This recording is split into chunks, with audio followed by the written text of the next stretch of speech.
Okay.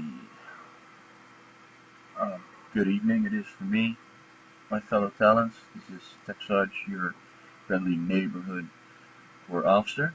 Uh, Today I have for you my very first Eve video um, with the Leona Arnu character. Uh, yes, she is a female. She is a Galente pilot. Um, so first I'm gonna show you. You've seen a lot of these videos just to show you how this all works. So obviously your station services on the right, including your agents, the people in the station, so the guests, and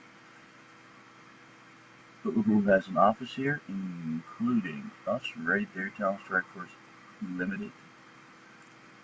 Um, as you can see, the only thing you see right now is my pod. I did this on purpose, obviously. Um, on the left side are all the how I'm going to call these. Uh, well, these are all the things that you can use to do anything in Eve. So the chats, the inventories, your fitting windows in there, the markets in there, the science and industries in there. Uh, Everything you need basically is in there. It'll once you press it, it'll pull up a tab like this one, which is the wallet. That's unfortunate because it was already there. Let's go Corp. Boom, it changes.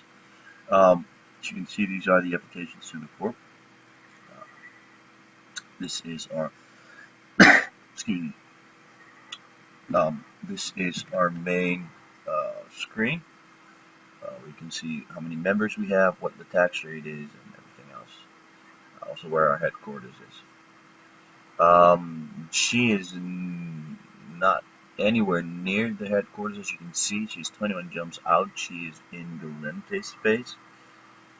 What I'm going to do today is show you what this character actually does.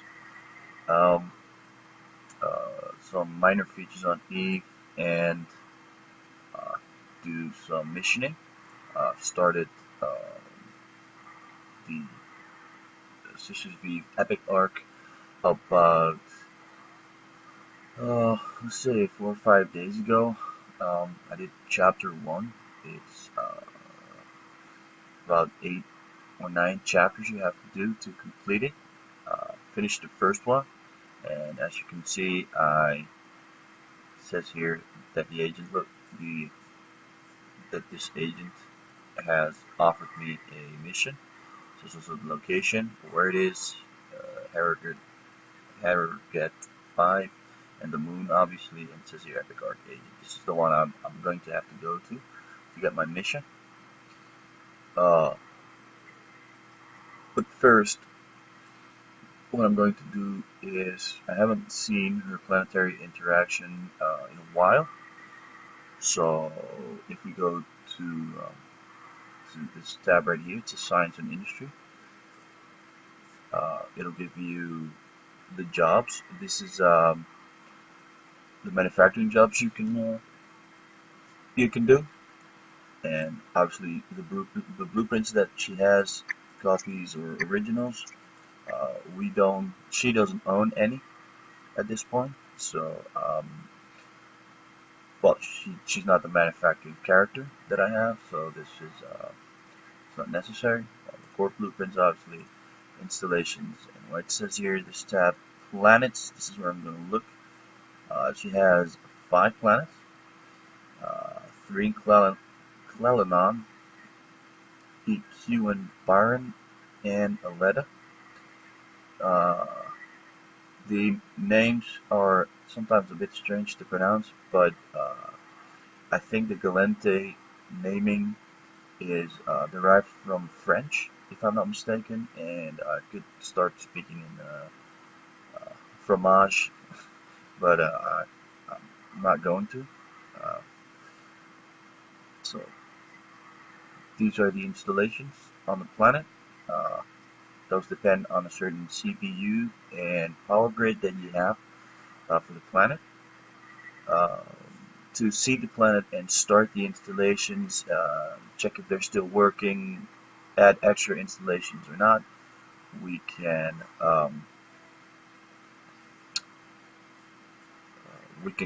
right click it, and then it says view planet mode. So I'm just going to check it. You see the screen changes into planet mode, and you'll get my first planet, which is a barren planet. Basically, it's just like a stone planet. So let me show you how this looks like. Uh, if I go to my extractor control units, you'll see that they're there. You see that I can do with one of them. It's not what I wanted to show you. Let's scan. Here we go. Hold on, something's gone wrong. That's it. Again. First video, you make mistakes. Anyway, so if we go to the scan and we pick one of the things that you can get here, you see the coloring changes. So the white is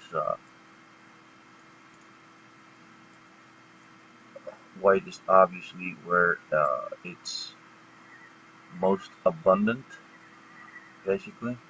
And as you can see, if you do aqueous liquids, uh, we're not even in the vicinity of that. So this is either base metals, and while it loads here, boom, here we go.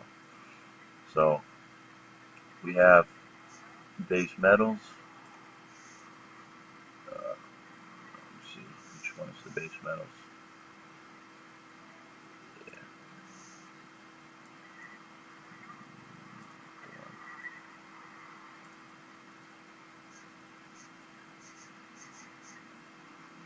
Okay. I'm sorry, it's a bit slow, so I can't really see what's going on. Anyways, so what I'm going to do here is I'm going to check my carbon compounds and my and the noble metals. If you check out those two, you'll see that the white areas are in the same spot. That means that it's a good place to go with carbon compounds and noble metals. You can also look at the other ones, because this white thing right here, it basically explains which one of the either liquids or metals or different compounds that are available on planets are the most. So in this case, carbon compounds is the most, and it's the largest compound that you can find. So if we go to this one, it says it's a extractor control unit. I'm not extracting anything right now because I haven't checked it for a while, but we can say this is the cycle. Basically, what you do here is your extractor units, which are these round things right here. You place them, and this is the percentage that it grabs. Oh, yeah, this is the raw output basically. So this is what you grab from the ground. And you see here the program installed. It means that from the beginning you start with a lot of units per hour that you can get, and as time goes by, up to 14 days, it'll start getting less. This is normal. This is with every commodity. It happens. So it goes down over time. What you have to do is install the program. So I'm going to do that, and you see here edits pending. Obviously, everything that you do has power usage in CPU. You ships, well, obviously the extractor units as well. So I'll just press submit here. If this is the first time, it might be a cost involved. So you can see here the ISK thing. Just press submit, and as you can see right now, there's like rings from the edge going inside like a wave, and that is that it's extracted. If you go closer, you can actually see the dotted line moving in one direction, and that's basically where it's going. So I'm going to the other one now. Um, oh, by the way, just before I continue, I'm going to do this in several parts, uh, just to show you this, and then skip ahead to the next part where where we're going to start with the epic arc, uh, just to not to take up much space with the videos. Converting takes a long time. So the second extractor control unit we've selected for noble metals. I'll explain in a minute why. Uh, as you can see here, these percentages for the extractor head units, they're a little bit lower. So I'm going to see, you can put the cursor right here and then press, and then you can move it, and you can see where the number is that it's the number goes up or down depending on where you go, left or right. You see, oh, here we go. It's above 50, so oh, no. It's still all the way down here where it's at 54. Yeah, here we go. Move this one again.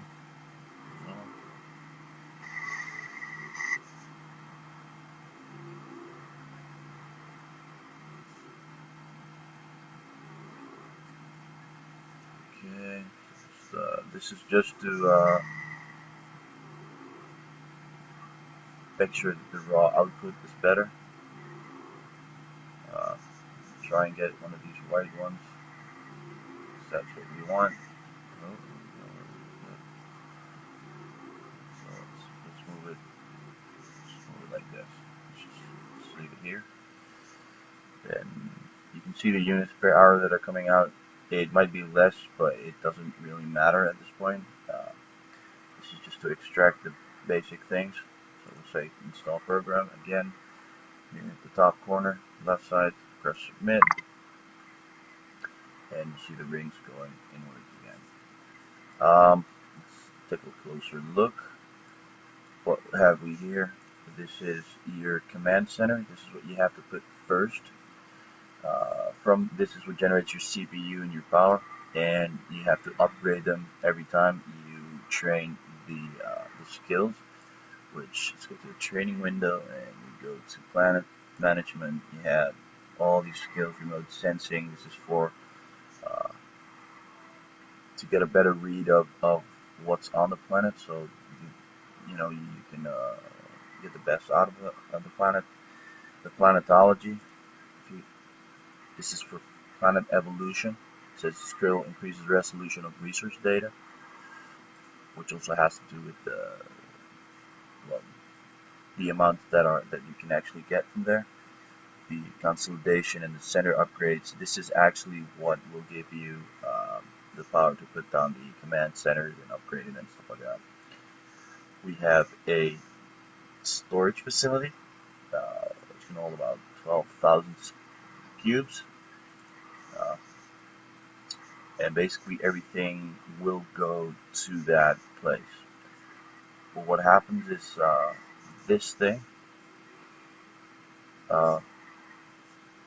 which is the extractor control unit, has a link to the storage facility, and what you do is you create a link to make sure that the commodities that come in here automatically go to the storage facility.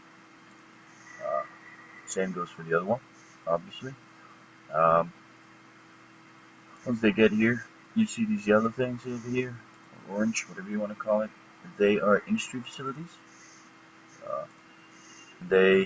This one needs noble metals, and it produces precious metals. And this one, we saw the carbon compounds earlier, produces biofuels. These two things together, if you put them into a advanced industry facility, you can actually make biocells. This is stuff that you either can use for manufacturing capital ships, or ships in general, or just to sell them on the market. They bring there's a lot of risk involved here, so it doesn't matter what you do in them with them. You will eventually get paid for it. Or if you manufacture actual ships, then it will mean that you can fly them. So these are very simple ones. Basic, it says basic industry facility. You can only do one thing with these, produce one thing. The other ones, the advanced ones, you can produce, you need two inputs. It can be different, can be the same, and you can produce only one thing again. There are highly advanced ones, so you'll need three inputs. So probably you'll have more of these and some of these, and then a third one. So you have six, and then three of those, and boom, another one. And you can make tier 3 commodities. This is a tier 2. These are tier 1 commodities. Uh, they normally don't bring up that much ISK. The better ones are the T2s and T3s, obviously, and there is a couple of T4s, very difficult to do. You have to train, you have to max out all the skills.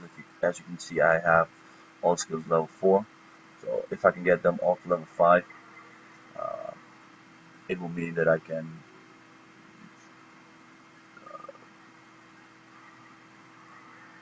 produce certain things in these factories that might help me with the manufacturing, or like I said, they will earn you a lot of ISK. This is what I'm going to look at. This is the storage facility, and this block right here, you can actually see the storage. As you can see, there's biofuels in here and biocells, and these biocells. I lost my train of thought. Um, just to see how much is in here. So there's 2060 in here, and it's nearly, well, nowhere nearly full. So I'm just gonna leave it as it is, just to check it. Um, you can see here the dotted lines go back and forth, so you know that the stuff that comes in here goes in, and the stuff that's made here goes back there, and so on and so forth. When this is full or nearly full, what I'll do is you can actually do an expedited transfer to this, which is a barren launch pad. You can fill this up to 10,000 square, and then just launch it. It'll launch the goods into a customs office, which will be in space. You can fly there, open the customs office, get your shit, and fly back to the base and use it. So, okay, just all 101 on the planetary interaction. This apparently is going to be a big part of dust. How exactly has not been revealed yet, but I'm guessing that it will become very vital to protect these things. Uh, Maybe because of the commodities that you can actually build here in the future. Maybe some things will change. I do not know. Apparently, this planetary conquest and the planetary interaction, as this is called, is going to be very important together. So, just wanted to show you how this works and how to do it. You can only on the launch. You can only launch this stuff and do the expedited transfers if you're in the same solar system. Otherwise, it doesn't work. It's kind of obvious because if it were real, let's say, you'd have to be at least on the planet. Uh, so what am I making right now? I'm making my cells. At any given time, if I want to, I can figure out what these things can make and change the planetary interaction anytime. I can take away the extractors and put new extractors in there, and uh, just make them dig out some new stuff, and then get other things. So that was it for now on the planetary interactions. I'm going to exit the planet mode, and I will come back to you guys in another video. So that was it for now. I'll start posting these videos on the eve on the no, I will put them on the TLN member wall, just so everybody can see them and listen to them. Uh, this is just to get acquainted with a piece of TLN that is going to be very uh, apparent for us. Thus is going to be a major part of TLN at a certain point with BF3. So just so you guys know the side of things. So for now, that was it. This was TECH-SARGE. See you guys later.